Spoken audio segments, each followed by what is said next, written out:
এই জামাতে ইসলামী বাংলাদেশে অলরেডি পাকিস্তানের ক্যাম্প শুরু করে দিয়েছে এবং এটা দিয়ে ভারতের সাথে যুদ্ধ করতে চায়।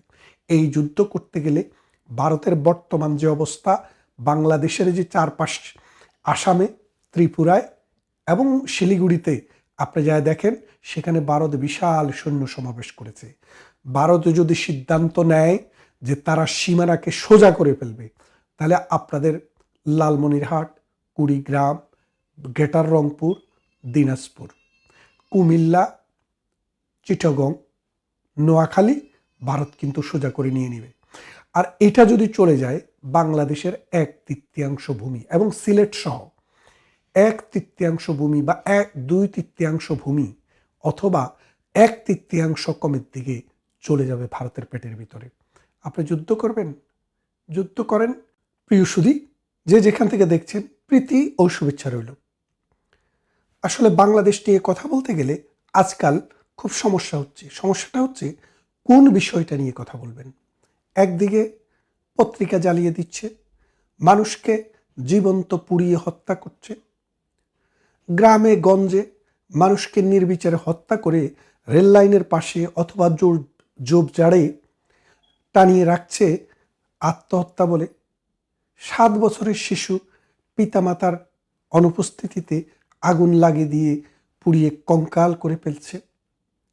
ইত্যাকার ঘটনা একদিকে, অন্যদিকে হচ্ছে আমাদের যে বাংলাদেশটি 30 লক্ষ মানুষের রক্তের বিনিময়ে, অসংখ্য নারীর ইজ্জত, অসংখ্য মুক্তিযোদ্ধার আত্মত্যাগের বিনিময়ে অর্জিত এই দেশটি একটি বিশাল সমস্যার সম্মুখীন। আমাদের যে বৃহৎ প্রতিবেশী রাষ্ট্র, 53 বছরে যারা একবারও আমাদের দেশের দিকে কুদৃষ্টি দেয়নি, সেই রাষ্ট্রটির সাথে পায়ে পা দিয়ে একটি যুদ্ধ বাঁধানোর অশনিস চেষ্টা চলছে। আজকে আমি মূলত এই ভারত এবং বাংলাদেশের যে এই সমস্যা, এর সমাধান কি এবং কোথায় যাচ্ছি আমরা, এই বিষয়টা নিয়ে একটু কথা বলতে চাই। আপনারা জানেন যে 1971 সালে যখন আমাদের মহান মুক্তিযুদ্ধ হয়, আমাদের এই সমস্ত মুক্তিযোদ্ধারা গিয়ে ভারতে আশ্রয় নিয়েছিলেন। আপনারা জানেন ভারতের অস্ত্র, ভারতের অর্থ এবং ভারতের ট্রেনিং, তারপরে বাংলাদেশি যুদ্ধ, ভূখণ্ড ভারতের, যুদ্ধ বাংলাদেশে। তারপর প্রায় 8.5 মাস যুদ্ধ চলার পর দেখা গেল যে বাংলাদেশ নামক রাষ্ট্রটিকে আমেরিকা এবং চায়না কুদৃষ্টি দিয়ে এখন অন্যভাবে আমাদের স্বাধীনতার যে তৃষা, আমাদের স্বাধীনতার যে পিপাসা, সেটাকে অন্যভাবে রুদ্ধ করার চেষ্টা করছে। আমেরিকা একটি সত্য নৌবহর পাঠালো।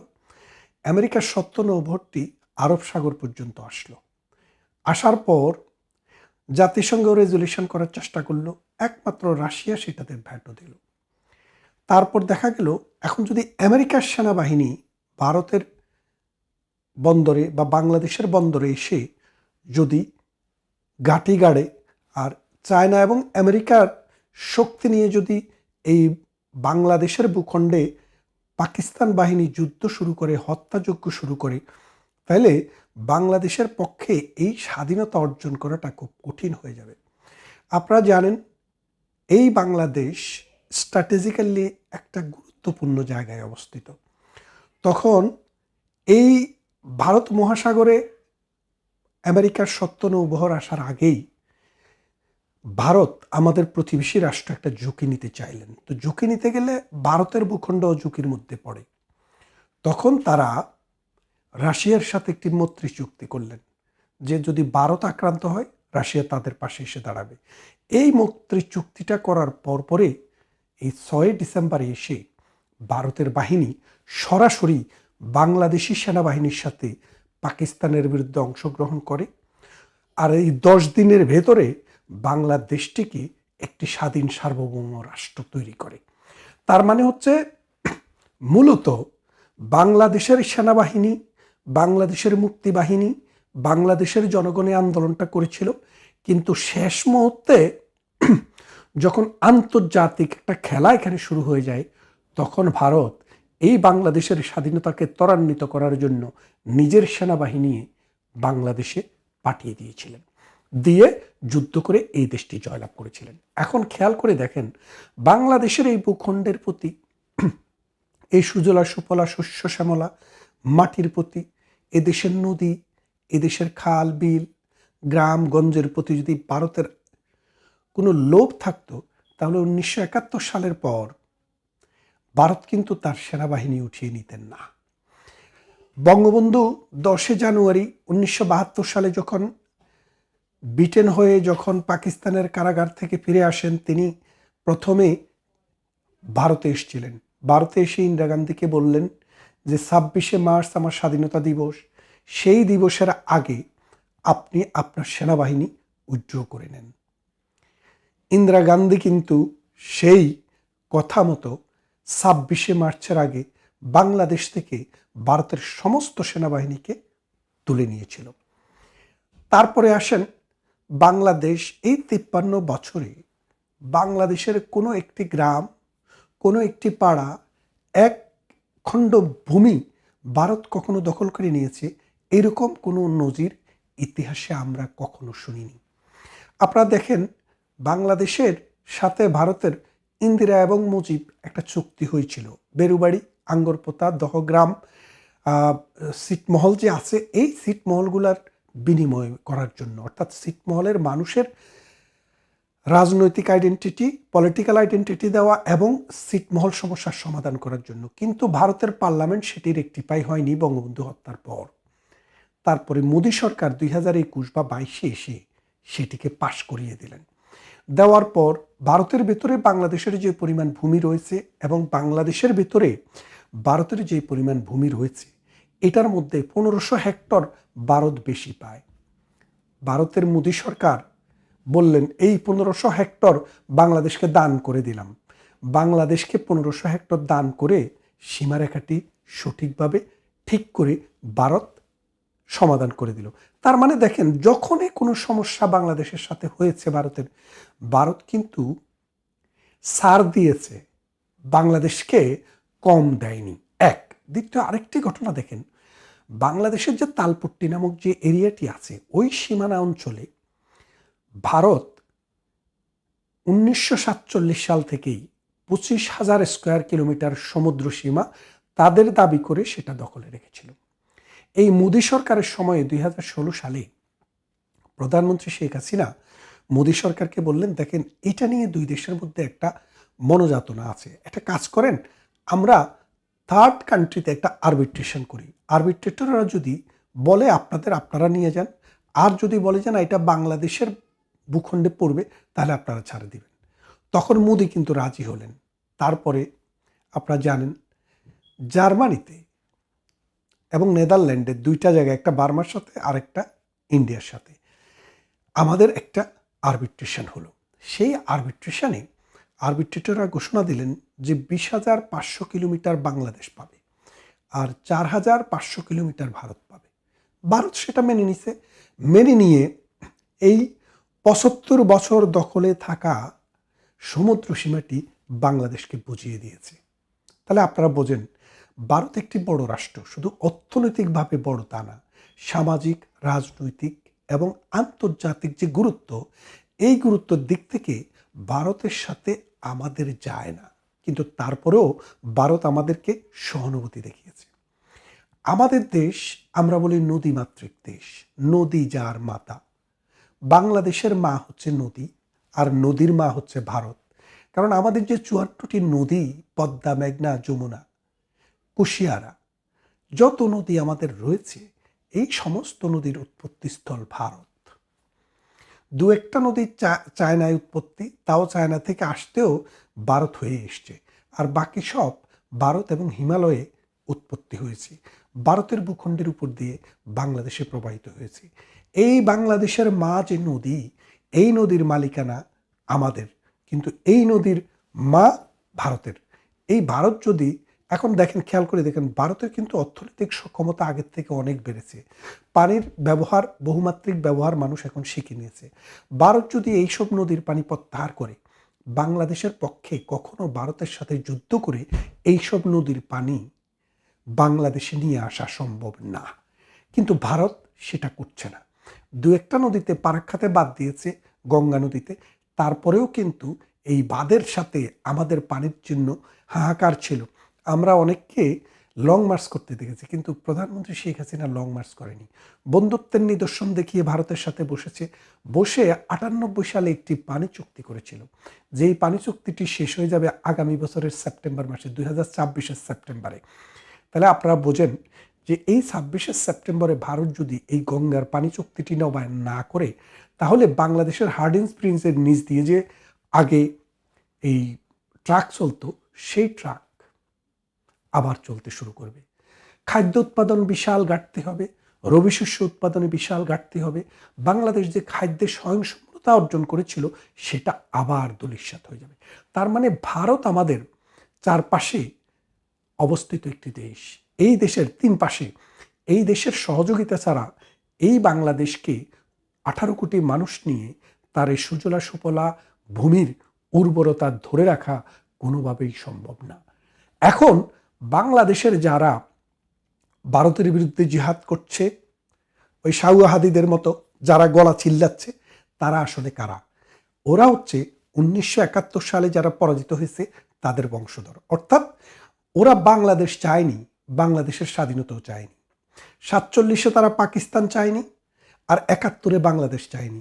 তারা আবার ভারতে ফিরে যেতে চায়, কারণ গাজওয়াতুল হিন্দ নামে তারা একটা জঙ্গি সংগঠন করে সমগ্র ভারতবর্ষে মানুষের জীবনকে দুর্বিষহ করে তুলতে চায়। তাই তারা এই ভারতের সাথে পায়ে পা দিয়ে এই যুদ্ধ শুরু করেছে। তারা শুধু ভারতের সাথে যুদ্ধ শুরু করেছে তা না, আপনারা দেখেন তারা শুরু করেছে হিন্দু নিধন। হিন্দু মানুষ হলে তাকে পুড়িয়ে হত্যা করা। এই যে হিন্দুকে পুড়িয়ে হত্যা করা হলো, দীপু দাসকে, তার বিদায়ী আত্মার মাগফিরাত কামনা করি, তাকে এইভাবে মরতে হলো এই স্বাধীন বাংলাদেশে কোন যুক্তিতে? কেন? সে তো কিছুই বলে নাই। এই শাউহাদি যেভাবে এখানে সেখানে দুর্ব্যবহার করেছে, রাজনৈতিকভাবে সামাজিকভাবে এটা সমাজের একটা প্রজন্মকে নষ্ট করে দিয়েছে, এই নষ্ট হাদির মতো এই কিন্তু কিছুই কখনো বলে নাই, তারপরেও তাকে হত্যা করা হয়েছে। এখন এই দুই দেশের মধ্যে যে উত্তেজনা তৈরি হয়েছে, ভারত ধরে নিয়েছে, ভারত বুঝতে পেরেছে যে পাকিস্তানের বাহিনী বাংলাদেশে ঢুকে গেছে। কার সহযোগিতায়? এই জামায়াতে ইসলামের সহযোগিতায়, এই উগ্র মৌলবাদীদের সহযোগিতায় এই জামায়াতে ইসলামী বাংলাদেশে অলরেডি পাকিস্তানের ক্যাম্প শুরু করে দিয়েছে, এবং এটা দিয়ে ভারতের সাথে যুদ্ধ করতে চায়। এই যুদ্ধ করতে গেলে ভারতের বর্তমান যে অবস্থা, বাংলাদেশের যে চারপাশ, আসামে, ত্রিপুরায় এবং শিলিগুড়িতে আপনি যা দেখেন, সেখানে ভারত বিশাল সৈন্য সমাবেশ করেছে। ভারত যদি সিদ্ধান্ত নেয় যে তারা সীমানাকে সোজা করে ফেলবে, তাহলে আপনাদের লালমনিরহাট, কুড়িগ্রাম, গ্রেটার রংপুর, দিনাজপুর, কুমিল্লা, চিটাগং, নোয়াখালী ভারত কিন্তু সোজা করে নিয়ে নেবে। আর এটা যদি চলে যায়, বাংলাদেশের 1/3 ভূমি এবং সিলেট সহ 1/3 ভূমি বা 2/3 ভূমি অথবা 1/3 কমের দিকে চলে যাবে ভারতের পেটের ভিতরে। আপনি যুদ্ধ করবেন? যুদ্ধ করেন। ভারতের সাথে যুদ্ধ করার মতো কোনো সামর্থ্য বাংলাদেশের নেই এবং থাকার কথাও না। কারণ হচ্ছে দেখেন, ভারত হচ্ছে 150 কোটি মানুষের দেশ। তাদের যোদ্ধা, তাদের রিজার্ভ ফোর্স, তাদের police, Ansar, border security guard সব কিছু মিলিয়ে প্রায় 1.25 কোটি মানুষ যুদ্ধ করার জন্য তৈরি। আর আপনার আছে কি?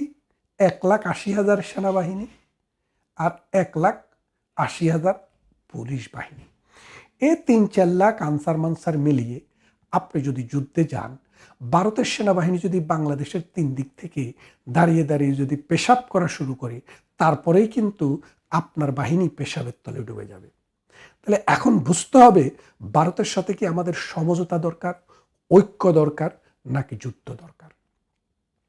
আপনাকে বুঝতে হবে স্ট্র্যাটেজিটা কি। স্ট্র্যাটেজিটা হচ্ছে আমরা অর্থনৈতিকভাবে সমৃদ্ধি অর্জন করা, আমরা সামাজিকভাবে আমাদের সমাজকে উন্নত করা, আমাদের মানুষের জীবন মান উন্নত করা, আমাদের শিক্ষাকে উন্নত করা, ট্রান্সপোর্টেশনকে উন্নত করা, মানুষের জীবনের মান বৃদ্ধি করা। এই জামায়াতে ইসলামী, এই মৌলবাদী গোষ্ঠী, এই জঙ্গি গোষ্ঠী কখনো এটা চায় না। তারা চায় এই সমাজে সবসময় একটা ফিতনা তৈরি করে রাখতে।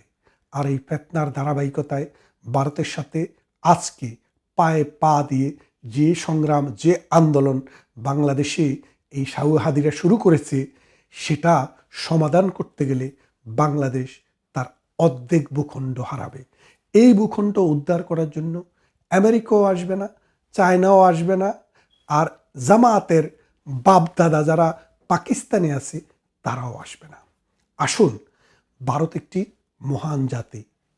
এদের ৬,০০০ বছরের সভ্যতার ইতিহাস, সিন্ধু সভ্যতার ইতিহাস।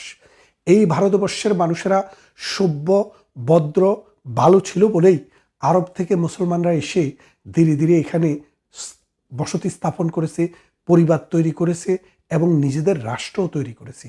ভারতের মানুষ যদি শুরু থেকেই বৈরীভাব হতো, হিন্দু, বৌদ্ধ, যারা আছে তারা যদি শুরু থেকেই টলারেন্স না হতো, তাহলে এই ভারতবর্ষে মুসলমানের এত বিকাশ ঘটতো না। মুসলমানেরা এই বিকাশমান জাতি হিসেবে দুটি রাষ্ট্র তৈরি করতে পারত না। ভারতের মানুষ সহনশীল এবং অন্য মতের প্রতি, পথের প্রতি তাদের যে শ্রদ্ধা ছিল, বহু জ্ঞানী, গুণী, ঋষি এই ভারতে জন্ম হওয়ার কারণে তারা শ্রদ্ধাশীল ছিল। তাদের বই ছিল, তাদের সাহিত্য ছিল, তাদের কবিতা ছিল, গল্প ছিল, গান ছিল, তাদের সামাজিক ধারাবাহিকতা ছিল। এই সিন্ধু সভ্যতার অববাহিকায় এই মুসলমানের যে আজকের অবস্থান, এই অবস্থানের মূল কারণ হচ্ছে হিন্দুদের বদান্যতা। আর সেই হিন্দুদেরকে মুসলমান নামের এই জামাতিরা, এরা আসলে মুসলিম বলে বিশ্বের বেশিরভাগ আলেম মনে করে না, এই মওদুদিবাদকে একটা ফিতনাবাদ মনে করে। এরা এই হিন্দুদের প্রতি একটা বিদ্বেষ পোষণ করে। এই বিদ্বেষ পোষণের কারণে এই দুইটা জাতির মধ্যে নানানভাবে সংগ্রাম লেগে আছে। পাকিস্তান এবং ভারতের যুদ্ধ চিরদিনের। মূল সমস্যা একটাই, ধর্ম। হিন্দুদের ধর্মকে মুসলমানরা ঘৃণা করে, মুসলমানদের ধর্মকে কিন্তু হিন্দুরা ঘৃণা করেনি। যদি করত, তো 1200 সাল থেকে 1800 সালের ভিতরে এত মুসলমান এই দেশে কখনো হতো না। পৃথিবীর সবচেয়ে বেশি মুসলমানের দেশ কোনটি? ভারত। আপনি যদি যান, খবর করে দেখেন, ইন্দোনেশিয়া কাগজে কলমে থাকলেও 29 বা 30 কোটি মুসলমানের দেশ যদি ইন্দোনেশিয়া হয়, ভারতে প্রায় 32 কোটির মতো মুসলমান আছে। এই মুসলমান প্রতিদিন বাড়ে। কই, ভারত থেকে তো মুসলমান বাংলাদেশে আসে না, বাংলাদেশ থেকে হিন্দুদেরকে যেতে হয়। কারণ বাংলাদেশে হিন্দুদেরকে দলমত নির্বিশেষে নানান জায়গা থেকে প্রেশার ক্রিয়েট করা হয়। যেই প্রেশারের কারণে থাকতে না পেরে অনেকে বাপদাদার বিটা ছেড়ে ভারতে গিয়ে আশ্রয় নেয়। আর ভারতে যে 32 কোটি মুসলমান, এদেরকে কিন্তু বাংলাদেশে আসতে হয় না। বিহারে যান, অসংখ্য মুসলমান; আসামে যান, অসংখ্য মুসলমান; কলকাতা যান, অসংখ্য মুসলমান; হায়দ্রাবাদে যান, অসংখ্য মুসলমান। তাইলে এই মুসলমানরা যদি ভারতে বসবাস করতে পারে, শান্তিতে বসবাস করতে পারে, থাকতে পারে, বংশবৃদ্ধি করতে পারে, দিনের পর দিন ওদের উপরে কোনো অত্যাচার নির্যাতন না থাকে, তাহলে বাংলাদেশের এই কুলাঙ্গাররা কেন হিন্দু ধর্মের মানুষের প্রতি এই অত্যাচার নির্যাতন করে? তবে এটা সত্য, ভারতে যে একবারে মুসলমানের প্রতি কোনো ধরনের বিরাগ নেই, আছে।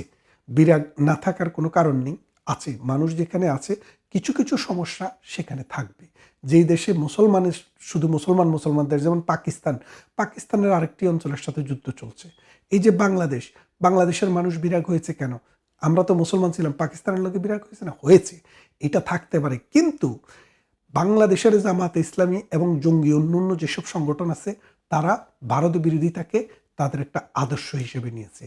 এই আদর্শটা হচ্ছে মানবতার বিরুদ্ধে, সভ্যতার বিরুদ্ধে। যেমনটা আমি বলছিলাম যে প্রথম দিক থেকে যদি হিন্দুরা যদি স্ট্রংভাবে মুসলমান ধর্মের বিরোধিতা করত, তাহলে এই দেশে ইসলাম প্রসার হতো না। আসুন, যুদ্ধ নয়, এই ভালো একটি প্রতিবেশী, এই বন্ধুপ্রতিম, সংস্কৃতিবান, বুদ্ধিভিত্তিক চেতনার সমাজের একটি প্রতিভূ হচ্ছে ভারত। সেই মহাভারতের সাথে আমাদের এই সমস্যাটিকে আলোচনার ভিত্তিতে সমাধান করে দুটি রাষ্ট্র, বন্ধুপ্রতিম রাষ্ট্র হিসেবে আমরা সহাবস্থান করি। যুদ্ধ নয়, শান্তি চাই। ভালো থাকবেন। কথা হবে অন্য কোনো ভিডিওতে, অন্য কোনো ইস্যু নিয়ে।